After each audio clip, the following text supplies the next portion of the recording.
নীলা তার ভাবির হাতে এক গাদা কাপড় তুলে দিয়ে বলল, ভাবি, কাপড়গুলো সব ধুয়ে দাও তো, সব ময়লা হয়ে আছে। ফারজানা কাপড়গুলো একবার দেখে একবার তাকিয়ে ননদকে বলল, আচ্ছা ঠিক আছে, আমি একটু পরে ধুয়ে দিচ্ছি, এখন চুলায় ভাত বসিয়েছি। আরে বাবা, একটু পরে ধুয়ে দিলে কিভাবে হবে? একটু পরে তো আর রোদ থাকবে না, তাই এখনই ধুয়ে শুকাতে দাও। এই সবুজ ড্রেসটা পরে আমার বিকালে বের হতে হবে। আচ্ছা ঠিক আছে বলে ফারজানা ভেতরে চলে যেতে চাইলে তখনই তার স্বামী রিয়াজ এসে সবগুলো কাপড় নিয়ে বোনের হাতে আবার ফেরত দিয়ে বলল, নীলা, তুই নিজের কাপড় নিজেই ধুয়ে নে, ওর এখন রান্নাঘরে অনেক কাজ আছে। তাছাড়া আমি তোকে আগেই বলেছি, তুই নিজের কাজ নিজে করবি, সব কাজ ভাবিকে দিয়ে করানোর জন্য বসে থাকিস। আজব তো ভাইয়া, তুই এভাবে কথা বলছিস কেন? আমি সামান্য ভাবিকে কয়েকটা কাপড় ধুয়ে দিতে বলেছি, এতে এত রাগ করার কি আছে? রিয়াজ বলল, আমি রাগ করছি না, আমি শুধু বলেছি তুই নিজের কাজ নিজে করবি। এটা আগেও বলেছি আর একবার বললাম। আহা থাক না, আমি তো একটু পরে গোসল করতে গেলে আমার শাড়িটা ধোবই, তার সাথে না হয় ওর কয়েকটা ড্রেস ধুয়ে দিলাম। তুমি চুপ থাকো, একদম মুখে মুখে কথা বলবে না। যাও রান্নাঘরে কাজগুলো শেষ করো। ফারজানা চলে গেলে রিয়াজও চলে গেল। নীলা মনে মনে ভাবলো,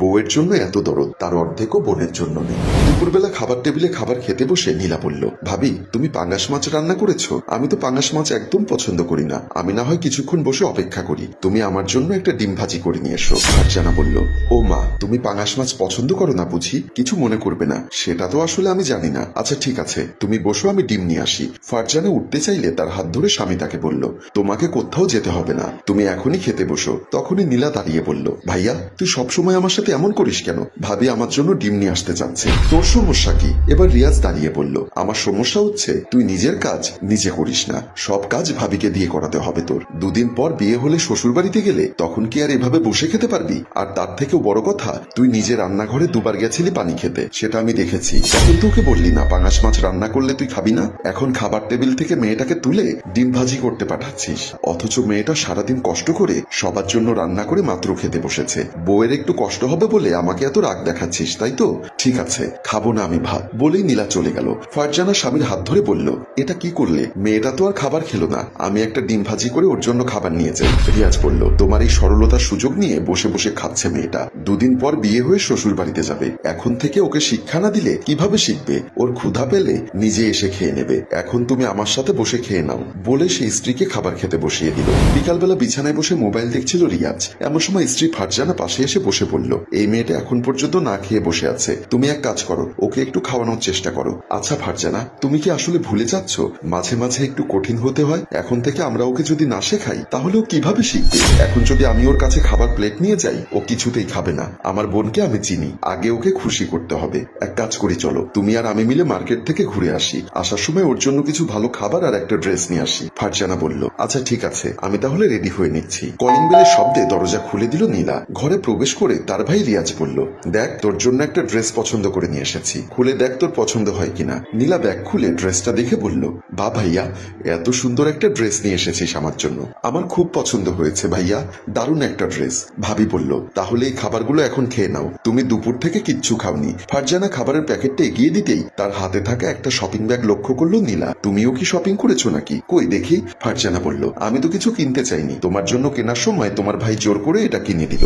ফারজানার হাতের শাড়িটা দেখে নীলা বলল, ভাইয়া, এই শাড়িটা তো আরো বেশি সুন্দর, আমার এটাই দরকার। বলে শাড়িটা নিয়ে চলে যেতে চাইলে রিয়াজ তাকে আটকে বলল, এই শাড়িটা ওর জন্য কিনেছি, কারণ ওর লাল রঙের শাড়ি খুব পছন্দ, আর তাছাড়া এই শাড়িটা তো তোর খুব পছন্দ হয়েছে, এখন আবার তোর এই শাড়িটা কেন দরকার হচ্ছে?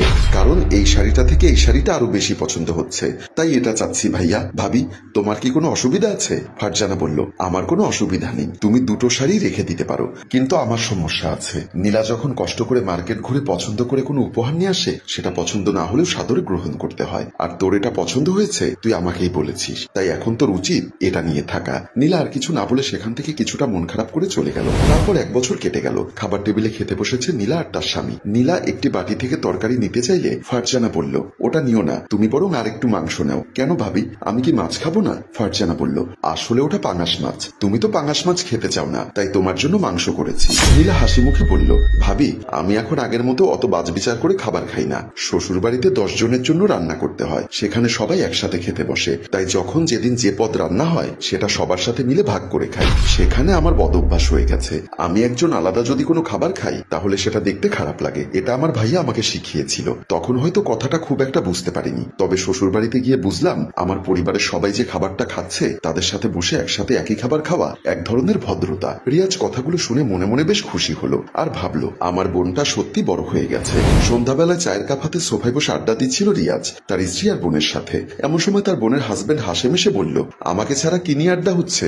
আমি কি খুব বেশি কিছু মিস করে ফেলেছি? রিয়াজ বলল, তেমন কিছু না, বোনের সাথে একটু আলাপ করছিলাম। আপনি আবার হঠাৎ কোথা থেকে চলে এলেন? তার হাতে থাকা দুটো প্যাকেট দুজনের দিকে এগিয়ে দিয়ে বলল, ভাবি এটা আপনার জন্য আর এটা তোমার জন্য। একটু বাইরে হাঁটতে গেছিলাম, তাই সামনের বড় মার্কেট চোখে পড়লো। তাই মনে হলো আমাদের বিয়ের পর ভাবিকে কিছু দেওয়া হয়নি। আর তাছাড়া কাল ছুটির দিন, সবাই মিলে একটু পতেঙ্গা সমুদ্র সৈকত থেকে ঘুরে আসি চলুন। তাই দুজনের জন্যই একেবারে দুটো শাড়ি নিয়ে নিলাম। ফারজানা প্যাকেট থেকে শাড়ি বের করে বলল, বাহ, শাড়িটা খুব সুন্দর হয়েছে ভাই, আপনাকে ধন্যবাদ। রিয়াজ দেখলো তার হাতে থাকা শাড়িটা লাল রঙের, তাই সে বলল, নীলা তোর শাড়িটা তুই বরং তোর ভাবিকে দিয়ে দে, আর তোর ভাবির নীল শাড়িটা তুই নিয়ে নে, তোর তো নীল রং পছন্দ।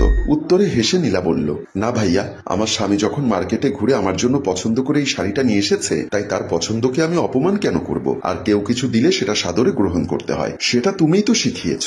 আমার স্বামী সামর্থ্য অনুযায়ী আমার জন্য পছন্দ করে যে শাড়িটা এনেছে আমি সেটাই পরবো। আপনার বোনকে পেয়ে আমি খুব খুশি। আপনারা ওকে খুব ভালো শিক্ষা দিয়েছেন। মেয়েটা যে কোনো পরিস্থিতিতে নিজেকে মানিয়ে নিতে পারে এবং সবার সাথে মিলেমিশে থাকতে পারে। রিয়াজ তার বোনের মাথায় হাত বুলিয়ে বলল, তুই সত্যি বড় হয়ে গেছিস, আমার তোর জন্য খুব গর্ব হচ্ছে। সম্মানিত ভিউয়ার্স, রিয়াজের পরিবারের সকলের মুখে হাসি দেখিয়ে আমাদের আজকের গল্পটি এখানেই শেষ হলো। গল্পটি যদি আপনাদের ভালো লেগে থাকে তাহলে অবশ্যই শেয়ার করতে ভুলবেন না এবং কমেন্ট বক্সে জানাবেন এমন গল্প আরো দেখতে চান কিনা। গল্পটির রচনা এবং পরিচালনায় অভিক, ক্যামেরায় শিহাব ও আশরাফ। ধন্যবাদ।